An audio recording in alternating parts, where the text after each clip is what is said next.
Bonsoir à tout le monde qui vous nous rejoignez. Donc, je suis Amanda Ramirez, la déléguée générale d'AgroParisTech Alumni. Bienvenue. On est en train de se connecter pour l'Assemblée générale. Bienvenue à tout le monde. Merci de nous rejoindre. Donc, on est sur un format d'Assemblée générale 100% en ligne. Comme vous le savez, mais nous sommes sur un format de Zoom webinaire. Donc, les gens qui nous rejoignent ont le rôle de spectateurs. Ils ne peuvent pas prendre la parole pour l'instant. Et les personnes qu'on voit, que vous devez voir à l'écran, sont les intervenants. Alors, attention, les intervenants doivent bien couper leur micro, s'il vous plaît. Voilà, nous avons à la fois, comme vous l'avez vu dans le programme, des représentants des étudiants d'AgroParisTech, de l'école, de l'administration, de la fondation, bien sûr des membres du conseil d'administration d'AgroParisTech Alumni, du bureau. Donc voilà, gros travail collectif pour cette assemblée générale. Donc on espère que voilà, ça va vous plaire. Et on est en train de se préparer pour commencer. Bienvenue à tout le monde.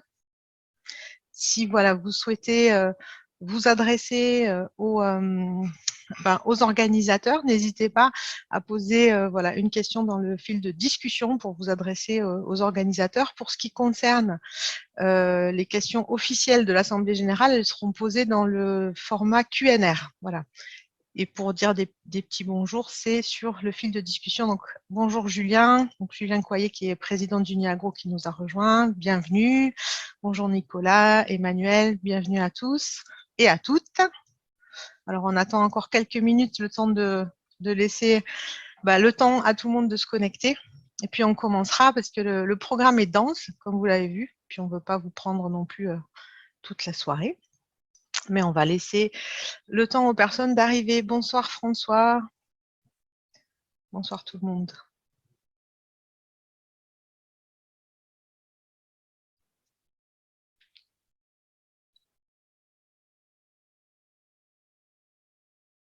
Je vois qu'il y a déjà une petite question. Le temps que tout le monde arrive, on peut y répondre pour l'enregistrement. Donc, l'Assemblée générale formelle ne sera pas enregistrée. Par contre, le débat, si les intervenants sont d'accord pour cela, il sera enregistré pour pouvoir le partager avec la communauté si tous les intervenants y sont favorables.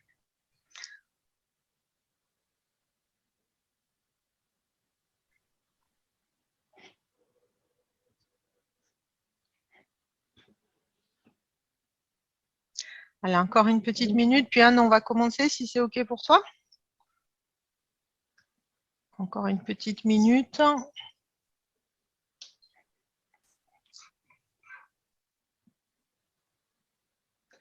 Donc, Amanda, tu m'entends?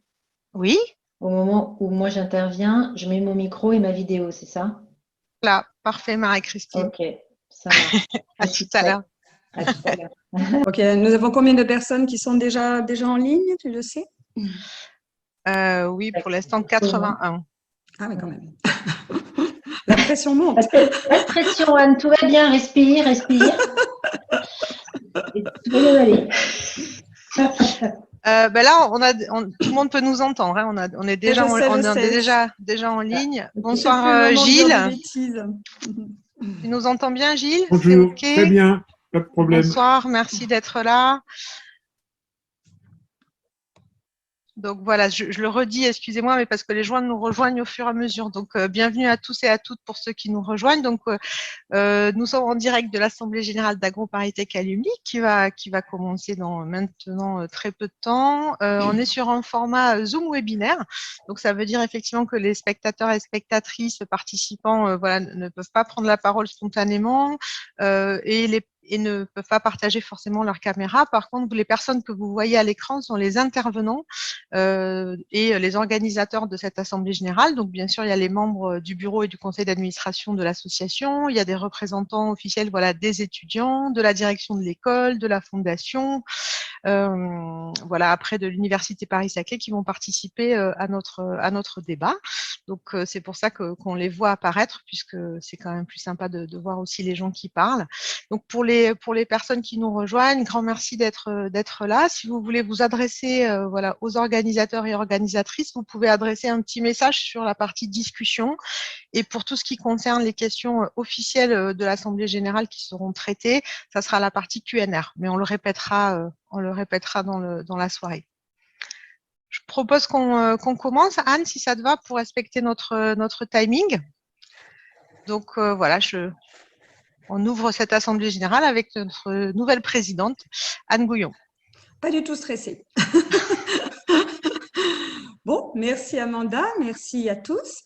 Chers agros, chers invités, nous sommes pratiquement 300 inscrits à cette assemblée et merci à ceux qui sont présents malgré l'ouverture des terrasses. Nous promettons de vous libérer à 20h pour aller soutenir nos amis restaurateurs. Nous venons d'apprendre le décès de 2 piliers de notre communauté. Je ne proposerai pas une minute de silence, je ne pense pas que c'est ce qu'ils auraient voulu. C'est surtout en poursuivant leur action que nous allons leur rendre hommage.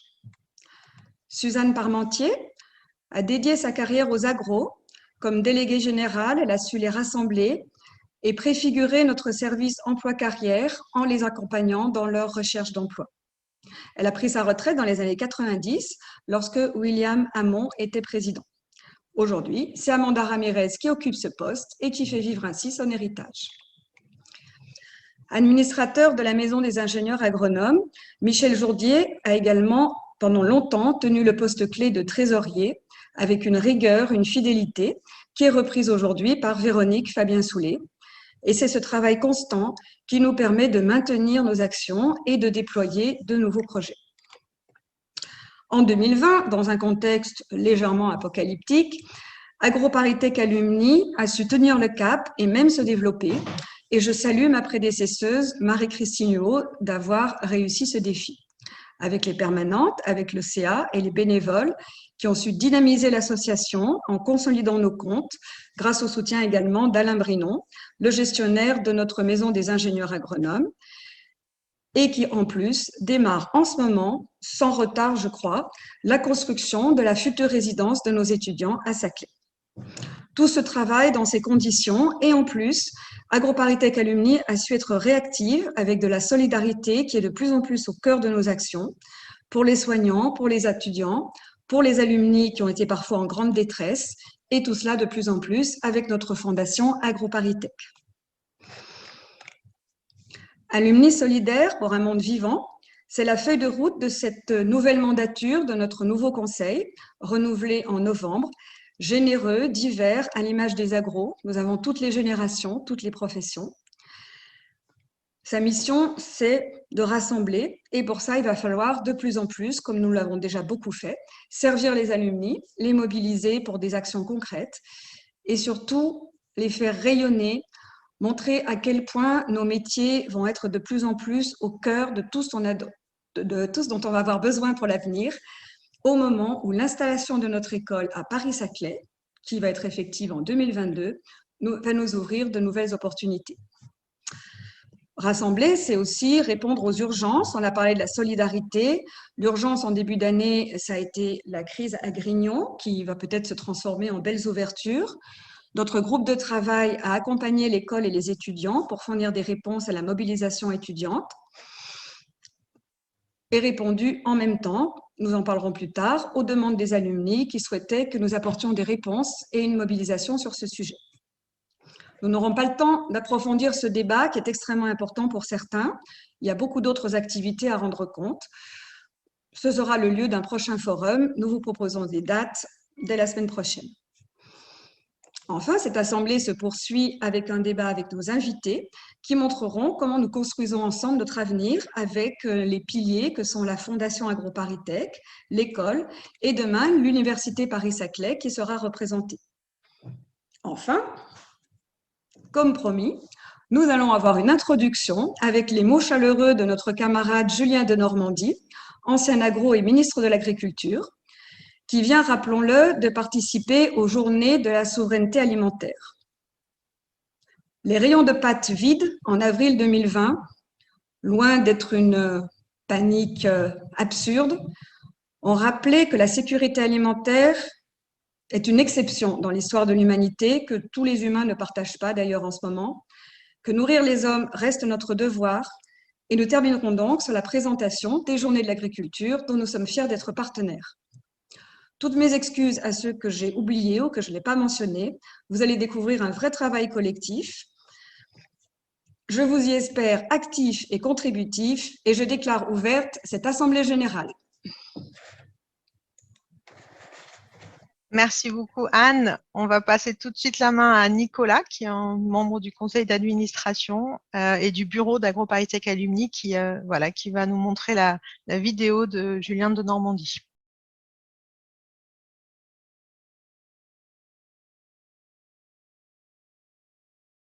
Bonjour à toutes et tous. En tant qu'ancien étudiant d'AgroParisTech, je suis très heureux de m'adresser à vous aujourd'hui. Je tiens à remercier l'ensemble des équipes de l'association AgroParisTech Alumni pour leur invitation et pour leur engagement à faire vivre ce réseau d'anciens élèves. Je voudrais commencer par un mot patriotique et rappeler que la France est riche de son enseignement agricole. Il fait notre force. Partout sur notre territoire, nous avons un système éducatif agricole de la 4e au titre d'ingénieur, du baccalauréat au doctorat en passant par les licences professionnelles. Et cela est une véritable chance, car les secteurs de l'agriculture et de l'alimentation sont des secteurs d'avenir, profondément innovants. Mieux que quiconque, celles et ceux qui s'engagent dans cette voie connaissent cette nécessité d'innover. Vous le savez, rien n'est plus complexe que la nature et ses rythmes. Les appréhender demande donc connaissance, rigueur et apprentissage. C'est en ce sens toute la force de notre enseignement agricole qui, par sa richesse et par sa diversité, permet d'approcher toute la complexité du vivant et de la respecter. L'ingénieur agronome a donc la chance de mobiliser toute cette connaissance pour répondre à un défi mondial, celui de l'alimentation. Alors que 9 milliards d'individus peupleront notre planète en 2050 et que le réchauffement climatique s'accélère au même moment, l'agronomie est au centre de toutes les transitions. Pour continuer à nourrir chacun d'entre nous et préserver la qualité de notre alimentation, nous devons innover. Ce défi est donc à la fois environnemental, économique, mais également social. N'oublions pas qu'en plus d'être une richesse incroyable pour la France, l'agriculture est la première source d'emploi au monde. Et nous avons là un autre défi majeur devant nous, qui est celui du renouvellement générationnel et de l'attractivité de nos métiers. Une agriculture souveraine doit attirer les talents et les former aux défis qui les attendent. Vous connaissez mon attachement à notre modèle agricole et particulièrement à la souveraineté agroalimentaire de notre pays. Celle-ci est indissociable de la question de la formation, car il ne peut pas y avoir d'agriculture forte sans celles et ceux qui la font. Je me réjouis alors de constater la grande diversité de profils qui rejoignent aujourd'hui l'enseignement agricole et qui témoignent de la très grande diversité des métiers du vivant.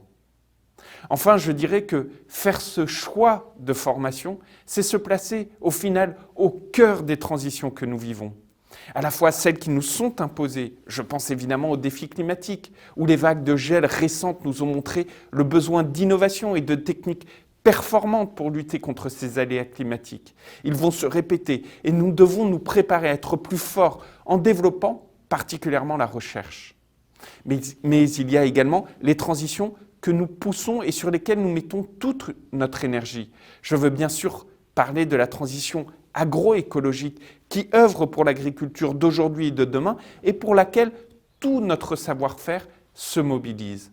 Ce dernier évolue aussi avec la data, avec l'intelligence artificielle et avec toutes ces immenses révolutions qui nous invitent à l'adaptation permanente et à la source d'innovation. Alors je sais pouvoir compter sur les ingénieurs agronomes d'aujourd'hui et de demain pour avancer sur ces sujets majeurs de la souveraineté agroalimentaire et de la transition agroécologique. Votre rôle, il est essentiel, il est précieux. Et je tiens à saluer votre engagement au service de notre beau modèle agricole. Ce modèle agricole, c'est une partie de la France, c'est une partie de notre identité, une partie de la protection de nos concitoyens, une partie au final de ce qui fait nation, de ce qui fait notre peuple de France, à savoir la capacité à se nourrir soi-même, à développer ses propres aliments. C'est cela être souverain, c'est cela être français. Je vous remercie profondément, très sincèrement, et je vous souhaite une très belle Assemblée générale qui œuvre autour de ces valeurs auxquelles je crois profondément, au premier rang desquelles les valeurs du vivant. À très bientôt. Donc, merci à Monsieur de Normandie, donc un de vos camarades pour cette introduction. Du coup, on va continuer notre assemblée puisqu'on a été voilà, bien lancé sur les sujets qu'on va aborder aussi ce soir. Donc, merci à tous ceux qui nous ont rejoints. On va passer donc maintenant à la partie statutaire de notre assemblée générale, qui est voilà une partie plus officielle. Donc on commence effectivement par l'expression forcément du rapport moral, du budget, de tout ce qui fait partie de l'assemblée générale classique. Donc je le répète pour ceux qui nous ont rejoints, si vous avez des questions officielles à poser avant les votes sur les activités et voilà à la fois voilà morale et sur la partie financière que nous allons présenter, il faut utiliser le petit bouton en bas qui s'appelle Q&R, je vais le montrer là. Voilà, les questions officielles sont à poser sur cette partie-là et puis nous les reprendrons à un moment donné où il y aura un temps de questions spécifiques. Si vous voulez vous adresser seulement aux organisateurs pour d'autres sujets, vous pouvez aller sur le fil de discussion. C'est aussi là on se servira de cette option pour les votes. Là, voilà, les questions, n'hésitez pas à les poser tout au long de la présentation sur cette partie Q&R. On les reprendra pour après le temps de questions qui est prévu pour ça. Donc, pour ce qui concerne le rapport moral, c'est très important. On est sur l'année 2020, donc c'est aussi la présentation de tout ce qu'on a pu faire dans cette année 2020. Donc, j'en profite pour saluer aussi l'équipe d'AgroParisTech Alumni, donc Laurence Ledin qui est connectée aussi avec nous, qui est responsable de projet associatif pour l'association. Voilà. Elle a dû partir pour s'occuper de quelque chose, mais vous la verrez, elle est là. Et Gaëlle Leray qui a rejoint l'association cette année et qui est chargée de la vie associative, qui prendra la parole tout à l'heure. On salue également Mélanie, qui est une stagiaire qui travaille avec l'association, qui est connectée aussi. Donc, l'année 2020, vous avez reçu le rapport d'activité en tant que membre titulaire qui, voilà, vous avez le plus de détails. On va vous le donner de manière très synthétique, encore une fois, pour respecter le timing, mais n'hésitez pas à nous poser des questions. L'année 2020, comme pour toutes les associations, pour AgroParisTech Alumni, ça a été très marqué évidemment par les conditions sanitaires. On a dû adapter toute notre activité et la faire passer voilà, en ligne. Donc, ça a été le cas pour les débats des MQV qui sont très symboliques de l'activité. On a eu un gros succès sur les débats en ligne et avec plus de 1200 inscrits. Ça a fortement marqué effectivement cette année, tout comme de nouveaux partenariats. On essaye de se rapprocher, c'est dans la thématique aussi du soir, des associations d'alumni dont les écoles sont ou vont à Saclay. Donc on a commencé aussi à travailler avec NCAE Alumni sur un débat sur la biodata. Quelque chose qui a fortement marqué l'année 2020 pour l'équipe, c'est tout simplement qu'on on a transformé encore l'équipe salariée. Donc Gaëlle, qui prendra la parole tout à l'heure, nous a rejoint, Laurence et moi, l'année dernière. Elle a juste 1 an, c'est son anniversaire avec nous. Donc très important pour l'association. Quelque chose aussi qu'on a beaucoup fait en 2020 et je remercie sincèrement les étudiants aussi pour ça et notamment le pôle BDE Alumni qui est très précieux pour l'association. On a beaucoup travaillé avec eux pour relancer des partenariats avec les étudiants, notamment sur la solidarité et on a relancé le parrainage. Le lien étudiant-alumni, c'est un des axes forts de l'association. L'intergénérationnalité, la solidarité, ça fait partie des points importants. En 2020, on a également beaucoup travaillé avec la Fédération Uni-Agro. Il y a beaucoup de nos membres d'AgroParisTech Alumni qui sont impliqués en tant que bénévoles aussi dans la fédération. Donc, toute notre activité aussi est portée par l'activité de la Fédération Uni-Agro, que ce soit les groupes régionaux, le service carrière, les groupes professionnels. Donc, ça fait partie aussi de notre bilan de l'année 2020. Je vais passer la parole à Gaëlle qui va vous parler de la communication. Merci Amanda. L'année 2020 a été effectivement marquée aussi par la relance et la modernisation de la communication de l'association pour répondre notamment à deux objectifs. Le premier, c'était de répondre à la demande de nos jeunes alumni qui se sont exprimés lors d'une enquête qu'on a menée auprès des jeunes âgés de 25 à 35 ans. Et les résultats de cette enquête ont mis en évidence la volonté de modernisation de notre communication et d'une présence accrue sur les réseaux sociaux. Le deuxième objectif, c'était naturellement de rendre plus visibles les activités de l'association et de mettre davantage la lumière sur les alumni et leur parcours riche et diversifié. Et donc, pour répondre à ces objectifs, on a travaillé sur différents angles. Le premier, c'était la relance de la newsletter, où 2 bénévoles et 2 salariés ont collaboré sur ce projet. Et ce sont donc 7 newsletters qui ont vu le jour en 2020. Deuxième angle, c'est un grand projet collaboratif qui a été mis en place avec Uniagro et ses associations membres pour mettre en ligne un nouveau site web et une nouvelle application mobile. Donc, l'ambition de ces 2 refontes, c'était de repositionner ces outils dans les standards actuels, tant graphiques qu'ergonomiques, de fluidifier la navigation des alumni et d'optimiser leur expérience utilisateur. Troisième angle, ce sont les réseaux sociaux, où on a mis en place des codes graphiques pour booster visuellement nos publications et on a également travaillé sur des publications thématiques pour développer la valorisation des agros. Et on peut constater d'ailleurs une belle progression de notre nombre d'abonnés sur les réseaux sociaux et notamment sur LinkedIn, plus 86,7%. Donc, je vous invite d'ailleurs à nous suivre de ce pas sur nos réseaux. Et dans cette même veine, et pour répondre à cet objectif de rayonnement des agros, qui est au cœur des missions de l'association, on a développé donc ce quatrième angle qui est le développement des portraits d'alumni. Donc, une nouvelle rubrique a vu le jour sur notre site internet et ces portraits sont également mis en avant sur nos réseaux sociaux et dans notre newsletter. Ces portraits sont très publicités aussi, publicités par le public qu'on a sur nos réseaux. Merci Gaëlle. Donc, ma collègue m'avait dit que pardon, attention, il faut bien couper les micros, les intervenants quand voilà, vous n'êtes pas en ligne. Donc, dernier point sur lequel on voulait insister sur cette année 2020, c'est bien sûr l'importance des actions de solidarité qui étaient nécessaires. Donc, l'association AgroParisTech Alumni a vraiment consacré du temps, de l'énergie et de l'argent sur ces actions de solidarité. Donc, d'abord pour les alumni, on a débloqué voilà, une enveloppe budgétaire spécifique et créé un fonds qui s'appelle le Fonds d'urgence Alumni pour aider les diplômés qui sont dans le besoin, qui ont été en difficulté voilà, suite à la crise sanitaire et à la crise économique. On a soutenu financièrement et aussi par la communication les actions de la Fondation. Donc, Sylvie pourra vous en parler tout à l'heure, qui a bien sûr, avec l'école, de manière très rapide, réagi pour soutenir les étudiants qui ont été en difficulté l'année dernière suite aussi à la crise du Covid.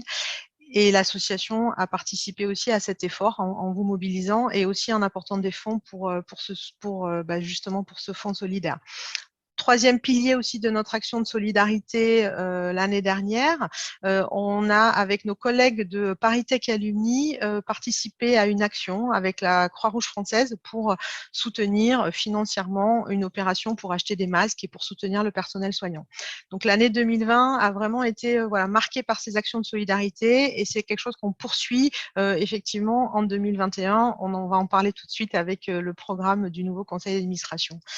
Et enfin, l'année 2020, vous le savez, pour les plus fidèles d'entre vous, a été marquée par vraiment un gros travail autour de la gouvernance pour la réélection du nouvel conseil d'administration. Donc, pour l'équipe AgroParisTech Alumni, ça a été un challenge puisqu'on a eu plus de 44 candidats pour le CA, pour 16 places. Donc, merci à tous et toutes celles d'entre vous qui ont participé à cet élan démocratique. Et puis aussi, on a eu effectivement plus de 60% de gens qui ont voté pour ce nouveau conseil d'administration. Donc, je vais laisser la parole du coup à Anne pour parler justement de cette feuille de route. Ce nouveau conseil d'administration a été élu l'année dernière, en novembre, et il s'est tout de suite réuni pour justement commencer à se mettre au travail et vous présenter une nouvelle feuille de route. Anne, du coup, je te laisse la parole. Oui, merci Amanda. Alors pourquoi une feuille de route? Il se trouve que notre association renouvelle sa gouvernance entièrement tous les 3 ans et que chaque fois c'est l'occasion de redéfinir un petit peu qu'est-ce qu'on fait, qu'est-ce qu'on a envie de faire. Et nous avons vraiment voulu cette fois-ci installer autant que possible un travail collaboratif, ce qui veut dire que cette feuille de route, en fait, elle a été créée vraiment avec tout le conseil d'administration lors d'un séminaire que nous avons eu la chance de pouvoir tenir en présentiel grâce à nos locaux du Quai Voltaire dans une petite fenêtre entre 2 confinements. Et c'est cela que nous allons vous présenter aujourd'hui. Excuse-moi, Anne, du coup, je vais pas repasser la parole. Merci Oui, pour l'introduction à c'est ça, Mathilde. c'est ce qu'il me semblait, c'est pour ça. Il me semblait que À Mathilde. Voilà. À Mathilde, effectivement, qui est nouvelle élue du conseil d'administration. Donc, Mathilde, si tu es là, en direct de Oui. la Belgique, voilà, c'est à toi que revient l'honneur de présenter les valeurs que souhaite défendre ce nouveau conseil d'administration. Merci. Merci Amanda et merci Anne pour l'introduction. J'espère que vous m'entendez bien. Donc du coup, quelles sont les valeurs qu'on a voulu adopter pour nos 3 ans de gouvernance avec ce conseil d'administration? Donc notre première valeur, c'est l'innovation. Ça a été bien d'ailleurs présenté et répété par Julien de Normandie. Ça veut dire quoi l'innovation? Ça veut dire soutenir la recherche, l'enseignement, c'est la base de notre formation en tant qu'ingénieur agro et ingénieur du vivant. Et soutenir pour nous l'innovation, c'est également soutenir la création d'entreprises, mais également les innovations, qu'elles soient aussi associatives, qu'elles soient scientifiques. Donc voilà, c'est vraiment tout ce microcosme d'innovation qui était important pour nous à mentionner dans notre feuille de route. Notre deuxième valeur, c'est la diversité. Donc, on a la chance d'avoir une formation qui est riche et variée et qui se reflète du coup dans la diversité de nos profils, dans nos métiers, dans les territoires où on se trouve, à travers le monde, localement.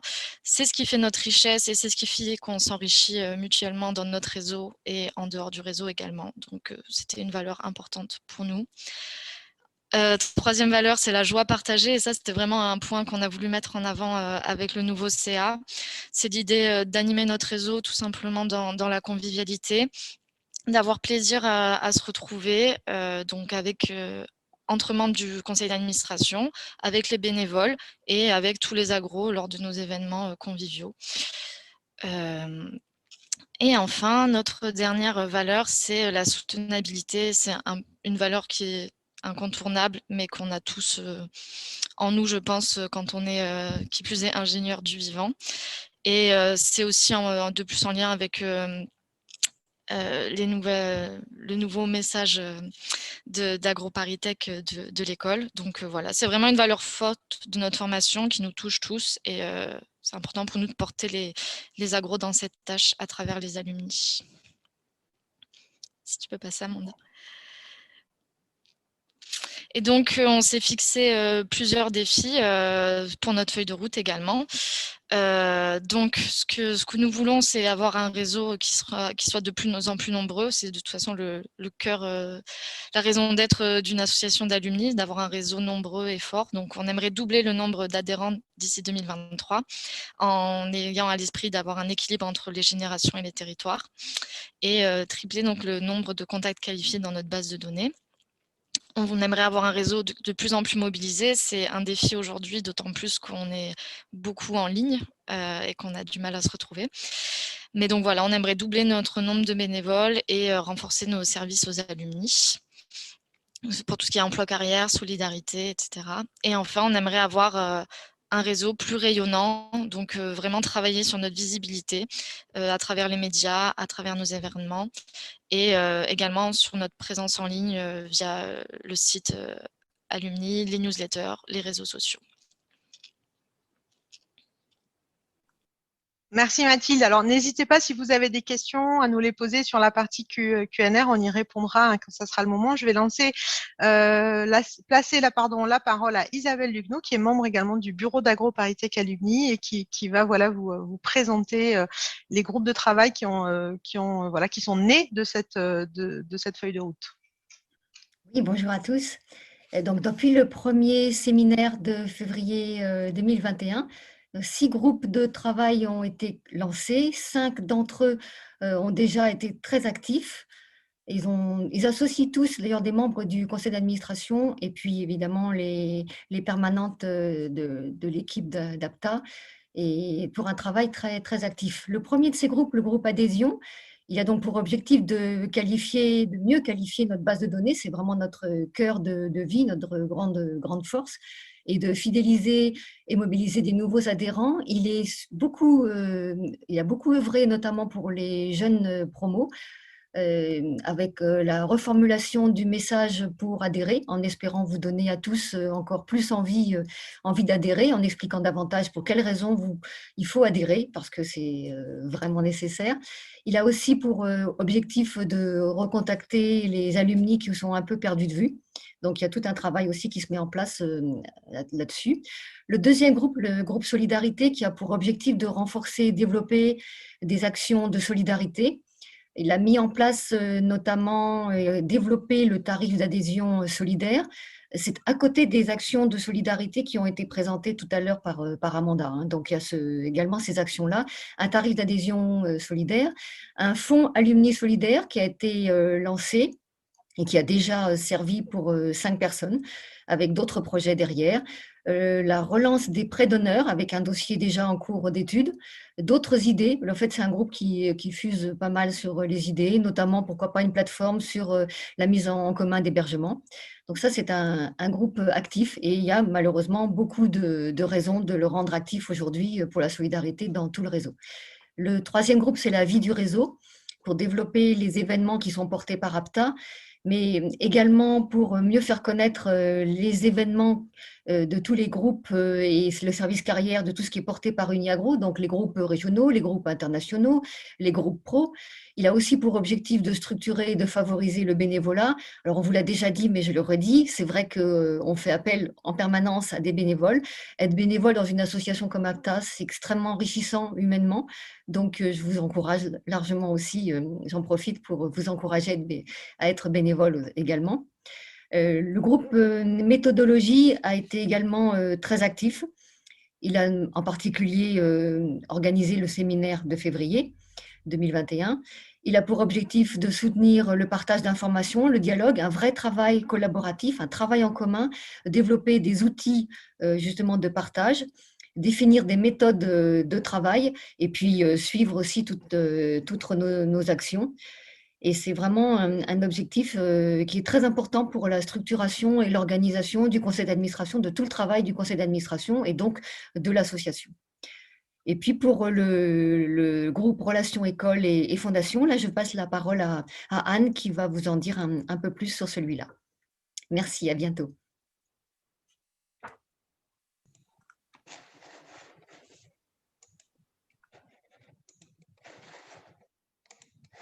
Oui, merci Isabelle. Est-ce que vous m'entendez bien de nouveau du coup?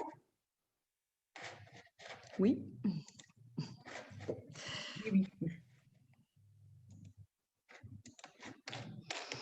Donc, le groupe de travail que je vous présente, nous l'avons appelé Relations avec l'école et la fondation, parce que c'est vraiment notre triptyque, école, fondation, alumni. Et nous avons identifié ces actions comme un axe fort des années à venir pendant notre séminaire de lancement, avec la nécessité d'une solidarité vraiment active et rapprochée, en anticipant cette installation à Saclay en 2022 qui sera forcément déstabilisante. Rappelons d'abord que le sujet est sensible pour le personnel de l'école, les enseignants, les chercheurs, les étudiants dont la vie et les conditions de travail vont être chamboulées, mais aussi finalement indirectement pour les alumni qui sont très nombreux à se demander que devient notre identité dans ce nouveau lieu, avec la possibilité aussi de la perte de nos racines terriennes, notamment nos racines de Grignon, et nous avons reçu des messages émouvants de certains qui se demandent « mais finalement, qu'est-ce qu'un agronome sans terre ?» Alors, il y aura de la terre aussi à Saclay, et sûrement des liens maintenus avec Grignon. Et il y a quand même aussi une crainte dans cette installation à Saclay, une crainte que je trouve typiquement agro, d'être noyé dans un campus où d'autres pourraient être plus visibles, y compris même plus actifs sur nos sujets habituels, d'autres écoles d'ingénieurs agronomes dont les élèves, les alumni n'ont peut-être pas notre modestie ou nos complexes. Je pense que nous n'avons absolument pas de complexe à avoir. Et je pense par ailleurs que l'agro a fait un très bon choix de s'intégrer à l'université Paris-Saclay, alors qu'il y avait d'autres choix possibles dans ce pôle. Pour moi, l'université, c'est quand même une voie d'enseignement démocratique, accessible à tous dès le bac, et aussi une voie d'alignement avec l'internationalisation par les filières NMD. Donc, l'installation à Saclay, ce sera l'opportunité de participer avec d'autres écoles et facultés à la construction de la transition écologique, de montrer notre pertinence sur tous ces sujets.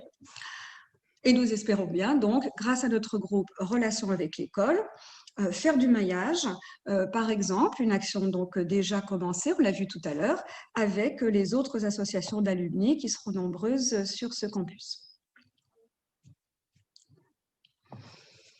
Rappelons d'ailleurs que comme toutes les associations d'alumni, notre association a pour mission non seulement de rassembler nos 18 000 anciens et étudiants, mais aussi d'être en appui à l'excellence de nos diplômes, parfois même lorsque nécessaire en conseil stratégique à l'école, et contribuer à la diffusion de ces connaissances et leur construction. D'autres écoles d'ingénieurs ont une présence d'alumni plus forte dans leur gouvernance. Nous souhaitons pouvoir autant que possible être actifs avec notre école, tout en respectant l'indépendance de ses choix pédagogiques, qui est quand même l'esprit de l'enseignement public en France.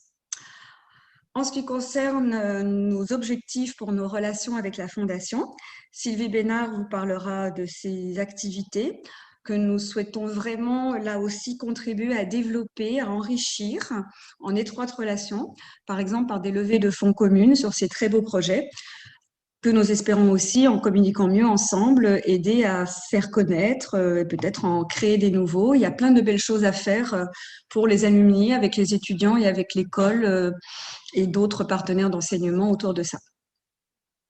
Très concrètement, depuis le début de l'année, la crise à Grignon a montré l'intérêt de cet alignement et de cette solidarité entre notre école, nos alumni et également la Fondation, même si elle était moins active sur ce sujet, nous étions toujours en relation. Rappelons que le site de Grignon a été mis en vente suite à la décision du passage à Saclay, il y a plus de 10 ans. Et le ministère de l'Agriculture étant destiné à libérer ce site, en l'absence de repreneur public, à qui l'on donne toujours la priorité, un appel à projet a été lancé en mars 2020 par l'État. Cette consultation est qualifiée de publique puisqu'elle met des acteurs du marché en concurrence. Elle a néanmoins un caractère confidentiel, ce qui a alimenté énormément d'inquiétudes et de plus en plus, au fur et à mesure que la date possible d'un choix de l'État se rapprochait, aussi bien chez les étudiants, chez les agros, et même on s'en rend compte au-delà, dans toute la société civile, avec le côté symbolique de ce site, qui n'était certainement pas aussi fort lorsque la décision de le vendre a été prise il y a une dizaine d'années. Là, on voit bien quand même le cliquet, la bascule qui a été faite en 2020, qui fait que tout à coup, un site comme ça devient un symbole de quelque chose qu'on risque de perdre, une sorte de lien à la terre, de sécurité, de l'alimentation, du vivant, et que du coup, on se demande quand même, mais bon sang, qu'est-ce qu'on va en faire ? Ce qui a alimenté donc finalement la naissance de ce mouvement étudiant qui a occupé le site à partir du 15 mars, avec beaucoup de perturbations pour la vie de l'école, même si tout le monde était conscient de la légitimité de leurs questions, notamment sur la transparence de cette vente. Notre association a pu jouer un rôle de médiation pour permettre aux étudiants de rencontrer les différents porteurs de projets pour Grignon, avec qui nous étions déjà en contact depuis quelque temps, parce que nous avions cherché à savoir, nous aussi, qu'est-ce qui allait se passer à Grignon. Nous avons proposé, avec l'accord de l'État et en concertation avec l'école, de conduire des consultations tripartites entre représentants des alumni, des étudiants et des candidats au rachat de Grignon. Et nous avons dû pour cela, évidemment, travailler dans un esprit de totale neutralité vis-à-vis des différents candidats, ce qui, de toute façon, est conforme à nos statuts, puisque nous devons représenter 18 000 agro-paris, même s'ils ne cotisent pas, et qu'ils ne sont pas unanimes quant aux différents projets et à la nécessité d'apporter un soutien à l'un ou l'autre. Même si, bien entendu, comme beaucoup de gens évidemment le savent, et certains sont en soutien de ce projet, L'un de ces projets est porté par des membres de notre communauté avec le soutien donc de l'association Grignon 2000. Nous sommes restés neutres par égard à nos 18 000 alumni, mais aussi par rapport à notre mission statutaire d'appui à l'école qui nous amène forcément à travailler en harmonie avec les choix de l'école et sa nécessité de neutralité également. Par ailleurs, pourquoi également? Parce que vraiment, les conclusions que je présente rapidement avant des forums plus détaillés qui auront lieu à partir de la semaine prochaine, on peut conclure qu'aujourd'hui, l'appel d'offres qui a été, l'appel à projet lancé par l'État a bien pris en compte le patrimoine matériel de ce site, c'est-à-dire le patrimoine architectural, naturel et les collections, par exemple dans le musée du vivant. Aucun projet ne les menace sérieusement, en tout cas tels qu'ils sont présentés aujourd'hui.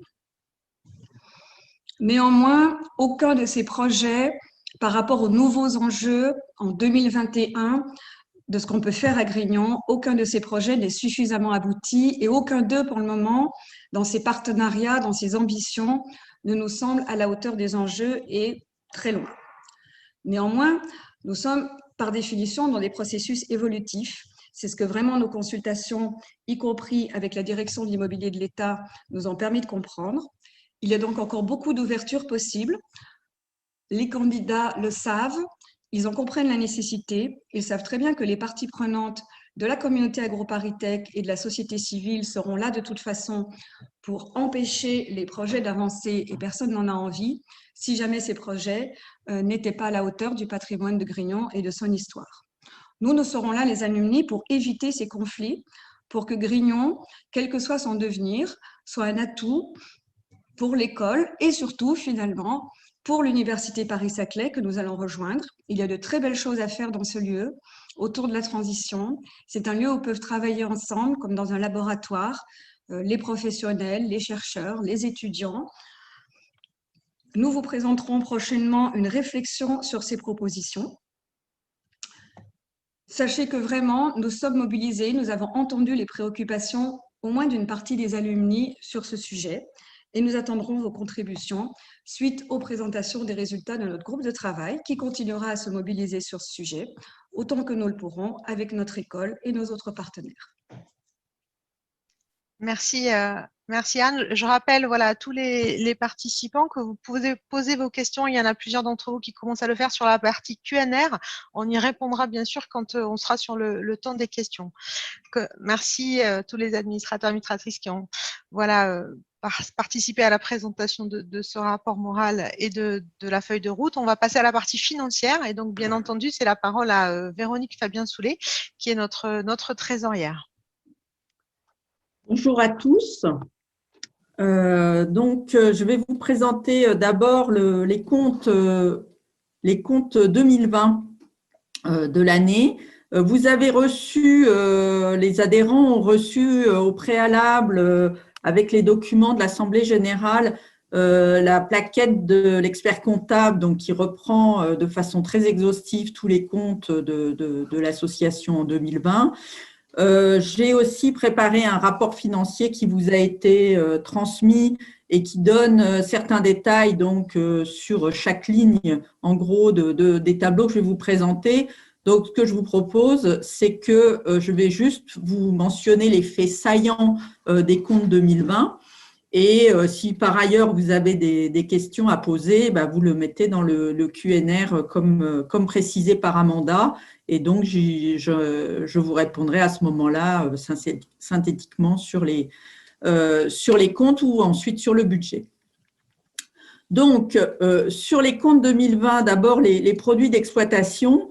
Donc, le réalisé 2020, qu'est-ce qu'on peut en dire? D'abord que les cotisations ont finalement été globalement maintenues, contrairement à ce qu'on avait un petit peu anticipé, puisqu'on a quasiment 250 000 € de cotisations, soit une petite baisse de moins de 1%, ce qui est en fait le cas malheureusement de beaucoup d'associations d'alumni qui voient leurs cotisations baisser. Donc, finalement, nous, on a plutôt…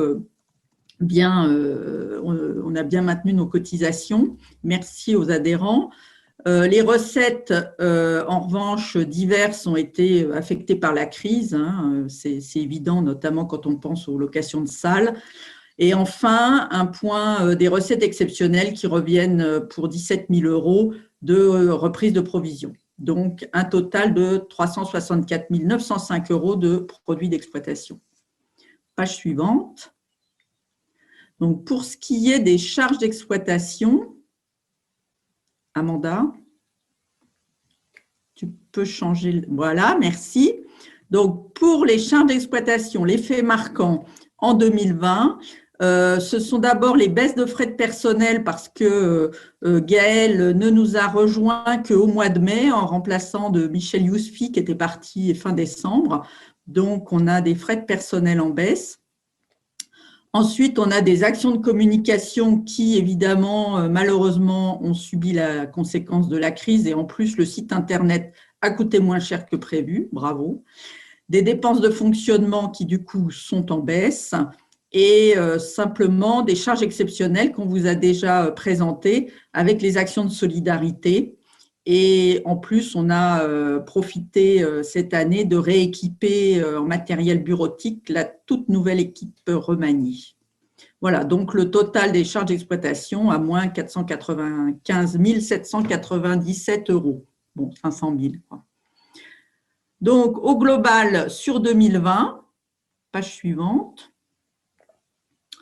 Donc, le tableau complet, les deux premières lignes reprenant produits d'exploitation et charges d'exploitation. Donc, on a un résultat d'exploitation qui, comme chaque année, est négatif et qui est donc équilibré grâce aux dividendes de la Maison des ingénieurs agronomes principalement.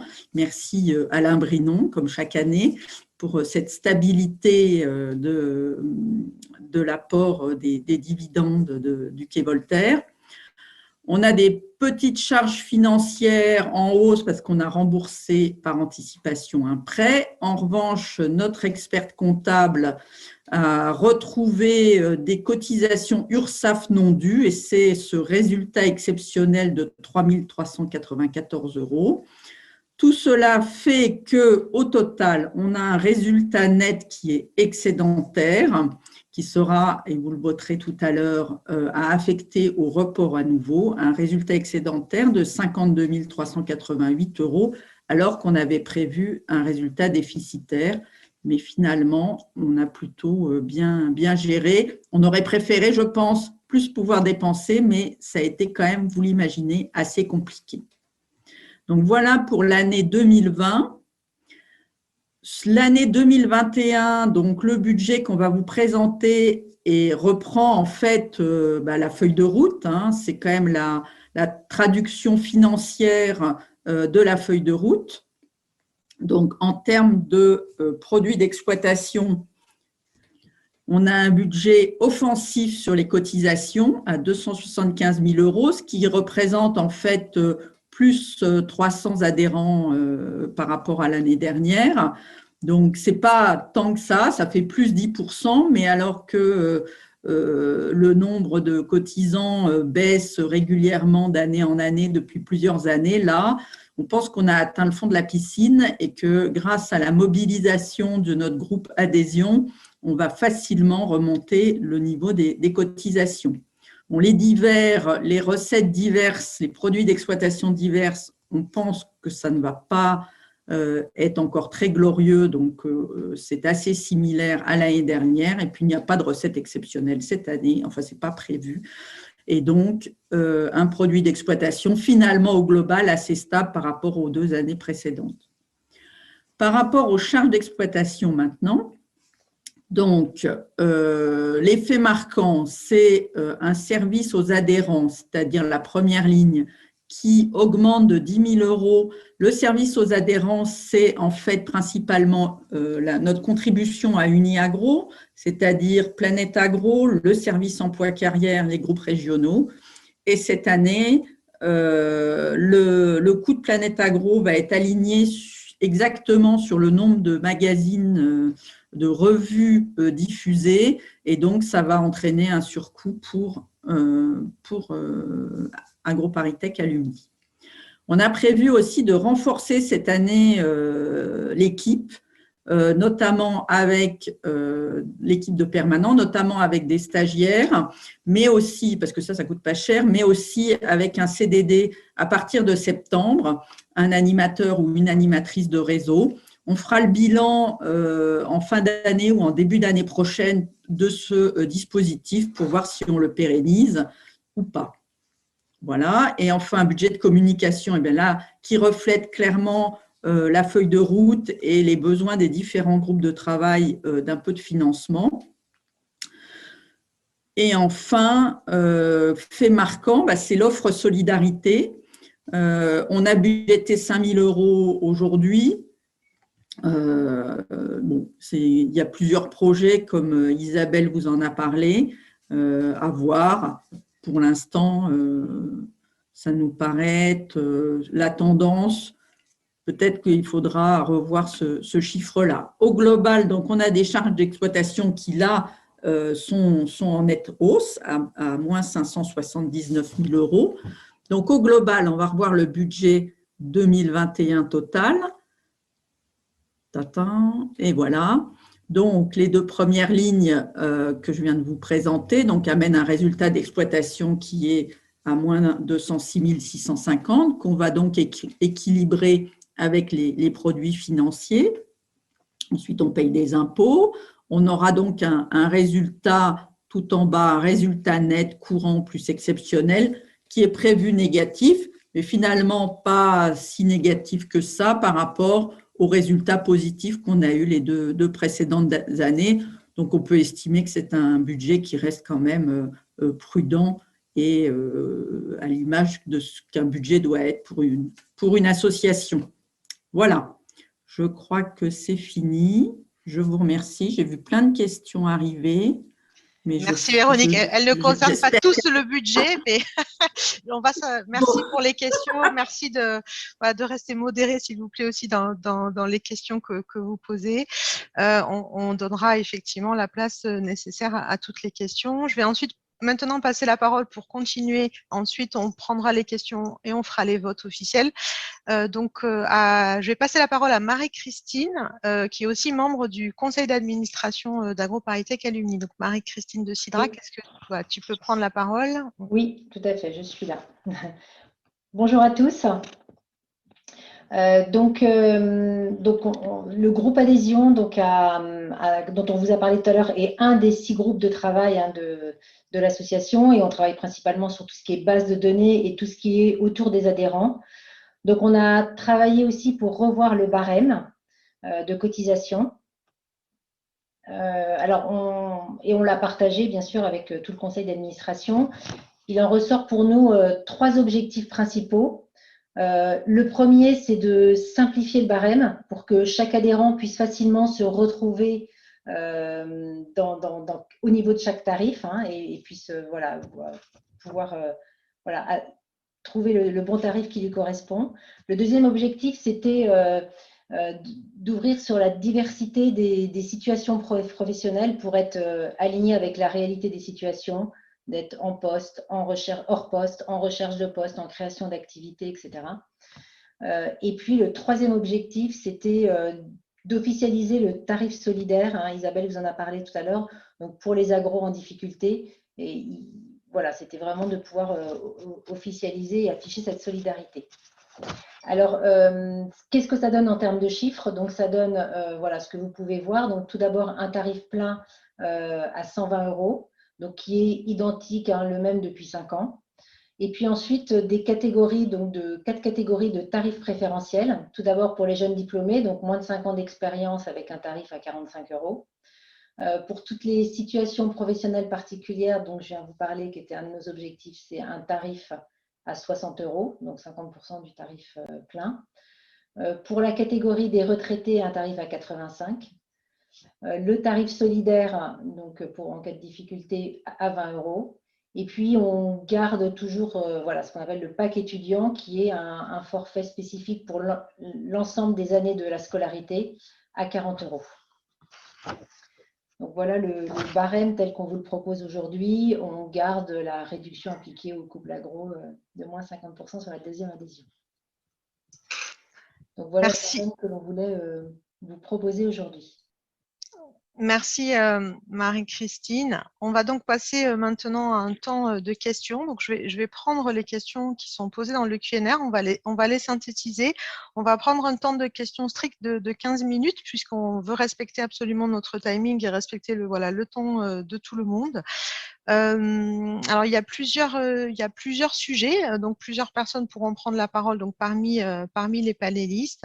Alors je vais prendre un petit peu dans l'ordre sur la première qui concerne notamment, il y a plusieurs questions, donc notamment celle de Céline et de Jean-Marc. Bonsoir à Céline et Jean-Marc, qui concernent les groupes de travail qu'on a présentés tout à l'heure. Quels sont comment faire partie de ces groupes de travail? Donc magnifique question parce qu'on espère que vous serez nombreux et nombreuses à vouloir rejoindre l'association pour vous impliquer dans les groupes de travail. Donc c'est tout simple, vous pouvez nous contacter l'équipe, donc contact@aptalumni.org 01 42 60 25 00 ou moi directement, et ensuite on verra avec chaque groupe aussi de travail en fonction des sujets qui vous intéressent que vous pouvez rejoindre. Donc ce que j'entends aussi dans ces questions, c'est que notamment celle de Céline, quelle communication pour encourager les agros à faire partie d'un groupe? Alors en plus cette question est très plébiscitée, vous pouvez voter pour les questions des autres. Donc effectivement, là c'est effectivement on va dire un conseil ou quelque chose, un call to action comme on dit. Il faut qu'on communique sur ces groupes de travail. Aujourd'hui on n'a pas assez peut-être communiqué vers tous les alumni sur ces groupes de travail, donc on va le faire de manière plus large. Je vais ensuite regarder un petit peu les questions. Donc voilà, peut-être si l'équipe, voilà, vous pouvez remettre les coordonnées de l'association vers tous les participants. Alors, une question de Philippe. Anne, peut-être, si tu veux y répondre. Y aura-t-il un événement AgroParisTech Alumni lors de l'inauguration à Saclay?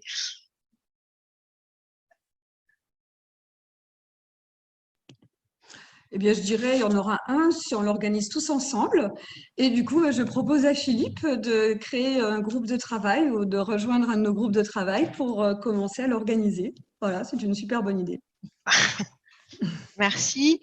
Alors, ensuite, une autre question sur les cotisations, la tendance des cotisations. Alors, Véronique, je veux bien que tu prennes la parole sur ce sujet puisque ça concerne le budget 2021. La tendance des cotisations sur ces 4 derniers mois permet-elle de confirmer notre objectif offensif d'adhésion à 275 000 €? Et là, c'est aussi pour ça qu'on a quand même, on vous présente ce budget, c'est que vraiment à mi-mai, on est bien à plus 10% de cotisation. Donc on reste assez confiant. Surtout que vous pensez bien que les cotisations, c'est surtout la première partie de l'année. Enfin bon, vous pouvez encore cotiser en septembre, octobre, mais quand même, l'année de cotisation, c'est jusqu'à l'été. Et donc là, on est bien parti. Voilà. Donc. Merci. Alors, question pour Anne. Donc, à propos, voilà, il y a plusieurs personnes qui soutiennent l'association Grignon 2000. Alors, on a déjà beaucoup échangé, donc on va prendre une question et on espère que voilà, on pourra continuer les échanges là-dessus de manière apaisée et cordiale.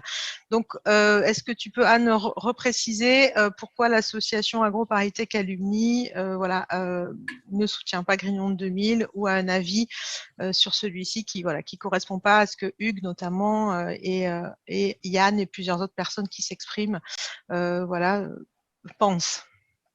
Alors, je ne souhaite absolument pas répondre à cette question spécifiquement parce qu'elle a beaucoup divisé notre communauté et là, pour le moment, nous cherchons à rassembler. Vraiment, on en reparlera, on en a déjà beaucoup parlé d'ailleurs, lors du débat spécifique. Le fait de dire que nous ne soutenons aucun candidat en particulier, je ne vois pas dans cette phrase qu'est-ce qui serait négatif par rapport à ce projet. C'est juste dire que effectivement, pourquoi est-ce qu'aucun projet aujourd'hui n'est suffisamment abouti? Eh bien, parce que l'appel à projet est très loin d'être terminé. Comme on l'a dit, c'est évolutif.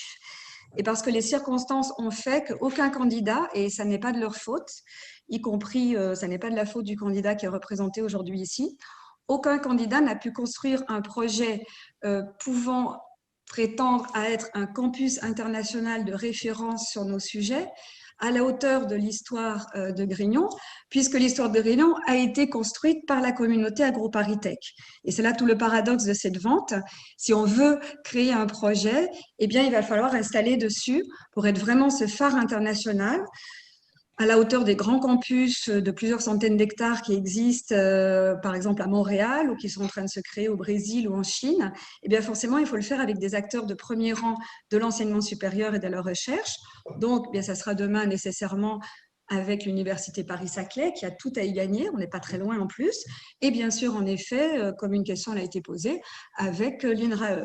Bien entendu, ça n'est pas à AgroParisTech Alumni de décider ça, c'est à ses partenaires de le décider. Nous, tout ce qu'on peut faire, c'est accompagner les discussions avec notre vision de ce que souhaite notre communauté, de ce que nous percevons des besoins et des enjeux de la transition et de ce qui peut se faire sur ce site. J'espère que ça répond à votre question. Et vraiment, je propose que toutes les personnes intéressées le disent dans le Q&R ou contactent l'équipe pour être sûr que vous serez bien invités à notre prochain forum sur ce sujet extrêmement important et sur lequel nous reconnaissons vraiment, et ça n'est pas du tout une disqualification de ce travail, bien au contraire, qu'il y a eu une mobilisation de l'association Grignon 2000 que nous saluons et sans laquelle nous ne serions peut-être pas en train aujourd'hui de travailler sur ce sujet. Merci Anne. Alors, une question qui revient aussi sur les adhésions, Véronique, je te la propose. C'est une question de Philippe, est-ce qu'on pourrait envisager un tarif d'adhésion à vie, comme c'est vrai que le font certaines de nos associations de commerce ou l'Université de Paris-Dauphine? Alors, le groupe de travail, en fait, le groupe de travail adhésion a regardé cette option parce que c'est vrai que notamment les écoles de commerce ont cette solution. On pense que ça serait extrêmement risqué aujourd'hui de proposer une telle option pour AgroParisTech Alumni. Le sujet n'est pas clos, mais ce n'est pas mûr, on va dire. Mais ça a été envisagé, c'est connu. Merci. Alors, il est évident, hein, je le répète, le temps nous est compté. On veut absolument respecter notre timing. Donc, n'hésitez pas après à contacter l'équipe pour plus de détails sur pas mal de choses. Hein. Je sais bien que c'est frustrant sur le temps, mais on va aller au bout. Donc, encore une fois, n'hésitez pas à continuer à poser vos questions. On y répondra à toutes. Et s'il y a des choses qu'on n'a pas le temps de dire ce soir, on répondra à tout le monde, même si parfois, voilà, le temps, le dialogue, c'est parfois un peu plus long que ce que les gens espèrent, je le sais bien, on fait au maximum. Alors, une autre question qui est aussi sur un autre sujet de Céline, mais qui est en lien avec Saclay. Est-ce qu'on a fait au niveau d'AgroParisTech Alumni, alors je ne sais pas si qui souhaite répondre à ça, un groupe de travail sur le déménagement à Saclay? Est-ce que on peut y participer? Est-ce qu'il y a des réunions? Voilà. Je ne sais pas si Anne, tu veux répondre ou tu…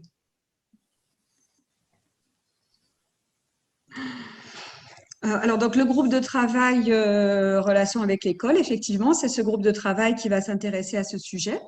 Donc, qui est le pilote? Écoute, ça évolue, voilà. Donc, le plus simple, c'est vraiment de rejoindre le groupe en contactant Amanda, en contactant notre équipe, et puis de voir ensuite, peut-être qu'il y aura un sous-groupe spécifique au déménagement, dont tu seras peut-être la pilote. Donc voilà, le mieux, c'est de contacter notre équipe pour voir comment contribuer à ce sujet, qui a des tas dans lequel il y a à la fois du très concret, qui parfois du coup est très brûlant, et puis des visions à avoir. Donc, merci de ton intérêt, et puis on compte sur ton énergie et ta participation bientôt. Et une autre question encore aussi sur Saclay. Alors ça peut-être aussi, on va aller avec Gilles et Pascal s'ils sont là. Est-ce que l'association aura un bureau à l'Université Paris-Saclay? C'est Gilles. C'est une question pardon, j'ai oublié la caméra. C'est une question qui n'a pas été posée jusqu'à présent, mais dans le nombre de bureaux, si l'association a besoin d'un bureau, on en trouvera un, c'est sûr. Pourquoi pas? Je pense que c'est moins l'idée bureau qui peut concrétiser la chose que d'y installer un lien entre alumni et communauté étudiante, qui me semblerait quelque chose de très intéressant, allant bien dans la ligne de tout ce que vous avez dit jusqu'à présent. Donc oui, à regarder. Merci. Alors, une autre question sur les adhésions, les cotisations, notre choix ambitieux de proposer des adhésions à la hausse. Une question de Robin. Alors, peut-être Véronique ou Marie-Christine, hein, puisqu'on a travaillé aussi sur le nouveau barème pour 2022. Voilà, juste pour préciser que statutairement, l'Assemblée générale doit valider le barème de 2022. Donc, c'est pour ça qu'on le propose aujourd'hui. On y a travaillé assez tôt, mais c'est vraiment pour 2022. Donc, Robin nous dit qu'il est surpris de notre choix d'aligner à la hausse des adhésions, qu'il trouve assez importante. Alors, l'idée, c'était un des objectifs d'augmenter le nombre d'adhérents, c'est clair, sans pour autant prétendre à un tarif solidaire. La cotisation de 120 € est assez dissuasive pour les petits budgets par rapport à d'autres engagements associatifs ou professionnels. Alors peut-être Marie-Christine, tu veux bien reparler peut-être de notre nouveau barème, puisque justement l'idée c'est d'être plus ouvert et plus solidaire sur les tarifs. Oui, alors dans le choix des tarifs, c'est vrai que le tarif qu'on a appelé tarif plein à 120 €, c'est le tarif plutôt en activité, qui est un tarif qui existe depuis 5 ans, donc qui n'a pas augmenté depuis 5 ans. Et c'est plutôt ce qu'on a bougé, c'était plutôt les tarifs préférentiels, avec le jeune diplômé 45, les situations particulières à 60, où là on a ajusté pour être effectivement ce qu'on considérait être élargir par exemple tout ce qui était situation particulière. Je suis en recherche de poste, je suis sans emploi mais sans recherche. On a essayé d'adapter plutôt à ces nouvelles possibilités ou d'activités. Et puis avec la création Solidarité, ce qui donne la possibilité d'avoir quand même la possibilité d'adhérer pour 20 € par an, s'il y a une difficulté financière. Donc on a fait cette ouverture plutôt dans ce sens-là. On a maintenu le tarif plein, mais c'est vrai qu'on a revu plutôt les autres pour essayer, pour être au plus juste de ce qu'on pensait. Mais on n'a pas bougé le pack étudiant, donc pour 40 € sur les 3 années. Est-ce que quelqu'un du conseil veut compléter, ou du bureau, ou c'est OK? Alors sinon, il y a une autre question, Véronique, aussi, qui concerne l'aspect financier de Paul. Pourquoi le bilan qui permettrait de juger de la situation financière de l'association n'est-il pas présenté? Alors, on l'envoie au préalable, hein, c'est la plaquette de l'expert comptable. Et la situation financière de l'association est bonne, et on peut vous renvoyer si vous ne l'avez pas en tête, hein, mais le bilan est envoyé aux alumni, mais bon, comme ça nous paraît un document qui n'est pas forcément très explicite par rapport aux actions de la feuille de route, on vous a plutôt présenté un budget qui est plus analytique par rapport à nos actions. Oui, je précise que tous les documents, Paul, ils sont disponibles en fait sur le site. Dès l'instant où on est adhérent en 2020 ou en 2021, on peut avoir accès à tout le détail de ces documents. Ils sont aussi disponibles auprès de l'équipe. Une question de Nicolas aussi. Alors peut-être qu'on en parlera tout à l'heure quand on évoquera sa clé, et puis après on va passer à la suite pour ne pas prendre trop de retard. Comment est imaginé notre modèle grande école qui a ses forces aussi dans notre intégration dans l'UPS? Peut-être on en parlera au débat de ça. Est-ce que pour les gens qui interviennent dans le débat, on garde cette question pour après, ou grande école version université? Je pense que ça aura son sens dans le débat. Si Nicolas, tu es d'accord, de toute façon, il y aura une autre partie de questions après le débat. Et donc, si on n'y a pas répondu, je te propose de repartir sur celle-ci. Alors, le temps des questions est terminé. Je vous remercie tous et toutes. Encore une fois, s'il y a des frustrations sur les questions, on reprendra après un temps de questions après le débat. Mais vraiment, on essaye de respecter notre temps et le vôtre. Et on va passer à la partie du vote. Donc, on a fait le choix de faire un vote en direct. Comme dans une AG normale, on a reçu énormément aussi de pouvoirs qui vont être pris en compte. Je rappelle juste, puisque l'AG est plus ouverte aussi que les votants, quelles sont statutairement les personnes qui peuvent voter, et l'équipe, de toute façon, on reprendra ça effectivement de manière un peu formelle. C'est pour ça que l'authentification à cette Assemblée générale était plus complexe que d'habitude. Donc, merci d'avoir fait l'effort. C'est pour qu'on ait une feuille d'émargement qui soit vraiment réglo. Donc, c'est pour ça que l'authentification a pris un peu plus de temps. Donc, statutairement, je rappelle que seuls les adhérents diplômés peuvent à ce jour voter à cette Assemblée générale. Donc, les étudiants qui sont bien sûr membres de l'association ont une voix consultative. Donc, ils ne peuvent pas participer à ce vote. Ne peuvent pas participer à ce vote les membres qui ne sont pas adhérents, qui n'ont pas été adhérents l'année dernière, en 2020, et qui n'ont pas été en 2021. Donc, nous vérifions tout ça, mais voilà, je vous remercie toutes ceux et toutes celles voilà, que ça concerne de prendre en compte cela. Donc, seuls peuvent voter, je répète, les diplômés d'AgroParisTech qui sont membres de l'association et qui ont adhéré en 2020 et ou en 2021 à AgroParisTech Alumni. Donc, on va utiliser pour ces votes la partie discussion. Donc, on sort des questions, on va dans la partie discussion. Et j'en profite voilà, pour donner un petit coucou à mes collègues Laurence et Gaëlle. C'est une partie voilà, importante où nous sommes toutes les trois mobilisées. Donc, nous allons voter les résolutions que je vais citer. On va laisser un petit peu de temps. Donc, la première résolution qui concerne voilà, le quitus de gestion 2020. Donc, après avoir entendu la lecture du rapport moral et du rapport financier, l'Assemblée générale approuve le rapport moral 2020. Donc, j'invite les personnes qui souhaitent voilà, s'abstenir ou voter contre à l'indiquer dans la partie discussion. Sur cette première résolution, après avoir entendu la lecture du rapport moral et du rapport financier, l'Assemblée générale approuve le rapport moral 2020. Je vais laisser un petit peu de temps. Si vous souhaitez vous abstenir ou voter contre cette partie, vous pouvez le faire dans le fil de discussion.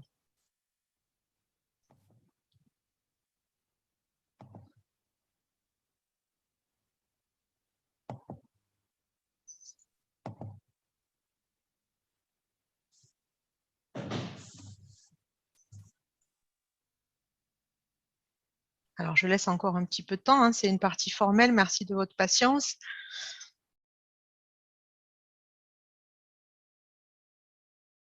Alors, nous passons maintenant à la deuxième résolution. Après avoir entendu la lecture du rapport moral et du rapport financier, l'Assemblée générale approuve le compte-rendu de l'exercice clos le 31 décembre 2020 et affecte le bénéfice de l'exercice 2020 au compte report à nouveau. J'invite les personnes qui souhaitent s'abstenir ou voter contre à le faire dans le fil de discussion.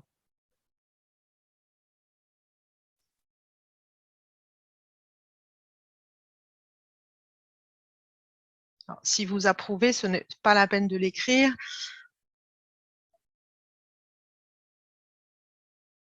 J'invite ceux voilà, et celles qui peuvent voter et qui souhaitent voter contre ou s'abstenir à le faire.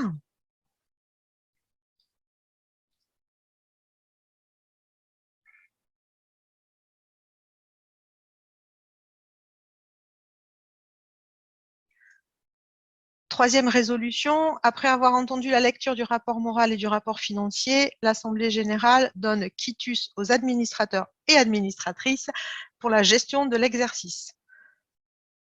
Donc, ceux d'entre vous qui sont voilà, dans la situation où ils peuvent voter, nous vérifierons les votes. Vous pouvez le faire en votant contre ou en vous abstenant sur la partie fil de discussion.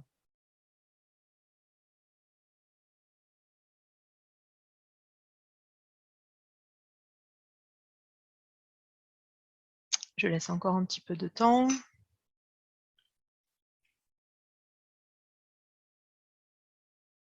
Merci. Donc, pour ces trois premières résolutions, elles sont approuvées. Nous allons passer à la quatrième résolution. L'Assemblée générale approuve le projet de budget 2021. Vous pouvez voter contre ou vous abstenir dans la partie discussion.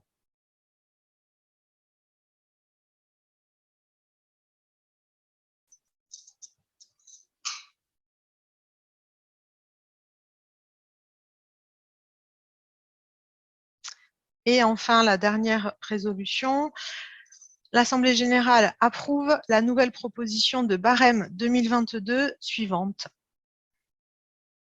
Donc, vous pouvez vous abstenir ou voter contre dans la partie discussion.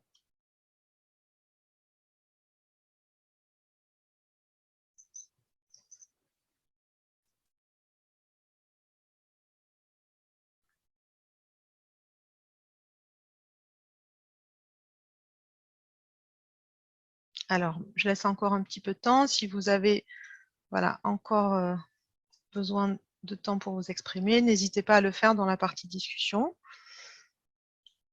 Mais je pense que là, c'est OK. De toute façon, nous sommes 147 voilà, connectés. Bien sûr, tous et toutes ne votons pas, moi la première, mais je pense qu'on peut dire voilà, que les 5 résolutions ont été adoptées par l'Assemblée générale. Un grand merci à tous et à toutes.